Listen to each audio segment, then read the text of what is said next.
علم کی باتیں سنو، علم کی راہ پر چلو، علم والوں سے ملو، خوب عمل کرتے۔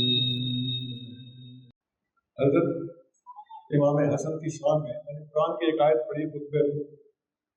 پڑھے لکھے لوگ سوچتے ہوں گے اس آیت کا آج کے عنوان سے کیا تعلق ہے؟ قرآن کہتا ہے جو میں نے خطبے میں پڑھا، ان اللہ یأمرکم، بے شک اللہ تمہیں امر کرتا ہے، حکم دیتا ہے، ان تؤدوا الامانات الی اہلھا، کہ امانتیں اہلوں کے حقداروں کے سپرد کرو۔ امانت اس کے سپرد کرو جو اس کا اہل ہے، جو اس کا حقدار ہے۔ یہاں پر علماء نے، امام قرطبی وغیرہ نے اور بہت سے دوسرے مفسرین نے تفسیر ضیاء القرآن کے اندر بھی لکھا ہوا ہے کہ یہ آیت قرآن کی جامع ترین آیتوں میں شمار ہوتی ہے۔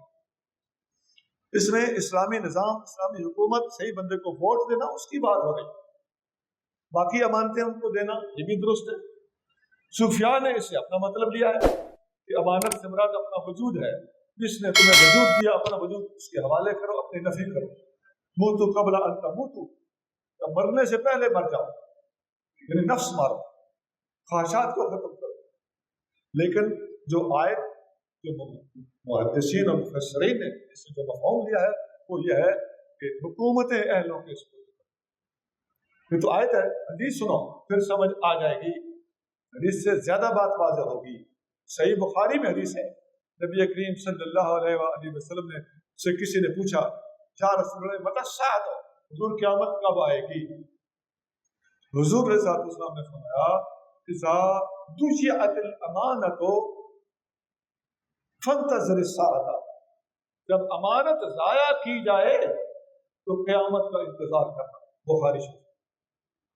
اب آیت کیا کہتی ہے؟ امانتیں اہلوں کے سپرد کرو۔ حدیث کیا کہتی ہے؟ جب امانتیں ضائع ہوں تو قیامت کا انتظار کرو۔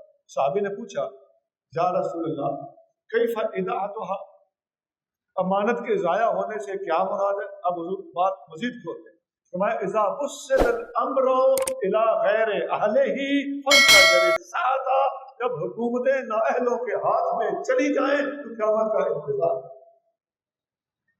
جب امر، اذا بسط الامر الى غیر اہلہ، اب قرآن کیا کہتا ہے جو میں نے خطبے میں پڑھا، اللہ تم حکم دیتا ہے کہ امانتیں اہلوں کے سپرد کرو۔ حدیث کیا کہتی ہے؟ جب حکومتیں نااہلوں کے ہاتھ میں ہوں تو قیامت کا انتظار کرنا۔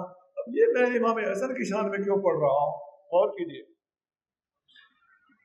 نبی کریم صلی اللہ علیہ وآلہ وسلم کا ارشاد صحیح بخاری میں ہے، آپ علیہ السلام نے امام حسن رضی اللہ عنہ کو منبر کے اوپر اپنے ساتھ یہاں بٹھایا ہوا تھا۔ آپ ننھے شہزادے تھے، چھوٹی عمر مبارک تھی۔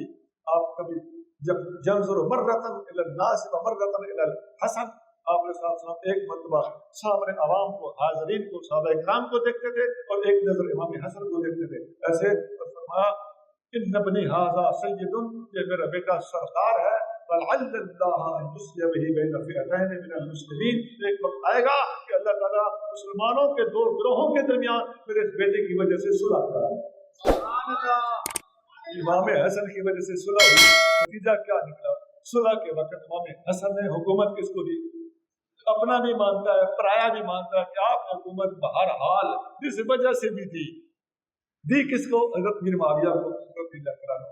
اب آیت فٹ کرو، قرآن اور حدیث کہتے ہیں کہ امانتیں اہلوں کے سپرد کرو، حکم ہے، اللہ تمہیں حکم دیتا ہے، ان اللہ یأمرکم، قرآن میں حکم تھا حکومت اہلوں کے سپرد کرنا۔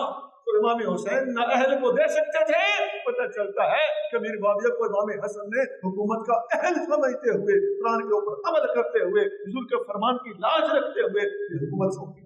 یہ جو سچی کبھی یہاں پہ مانتے ہیں او پھر صلح ہو گئی تھی، حضور فرما رہے ہیں ہو گئی تھی، تو تینوں اعتراض ہے، کیونکہ حضور کیا فرما رہے ہیں، این یصلح، میرا یہ بیٹا صلح کرائے گا، تو صلح ہو گئی۔ حضور فرما رہے ہیں ہو گئی، تو کہتے ہیں ہوئی سی، کوئی کہتے ہیں یہ صلح پر فساد تھی، جو صلح فساد کو ختم کرنے کے لیے ہوتی ہے، جب بھی ہوتی ہے صلح ثواب فساد بڑھانے کے لیے ہوتی ہے، ختم کرنے کے لیے ہوتی ہے. کسی بھی صلح کو فساد ختم کیے بغیر آپ نبھا ہی نہیں سکتے، اس کا وقوع ہو ہی نہیں سکتا. صلح ہمیشہ ہوتی ہی وہ ہے جس سے فساد ختم ہو جائے. اچھا، اس پر اتنا زور لگائیں گے یہاں پر مخالفت کرتے ہوئے کہ صاف پتہ چل رہا ہوگا کہ اس بندے نے بدگمانی کی قسم اٹھا لی ہے. حالانکہ واجب کیا تھا کہ ہو سکے تو پھکا چکا حسن ظن کا ڈالو. بات میں واقعہ میں حسن ظن کا پھکا چکا ڈالو. اور یہاں کیا ہو رہا ہے؟ مکمل بدگمانی، نبی کریم صلی اللہ علیہ وسلم کی حدیث کے خلاف بغاوت اور طرح طرح کے جملے کسنا، یہ مسلمانوں کا کام نہیں ہوتا.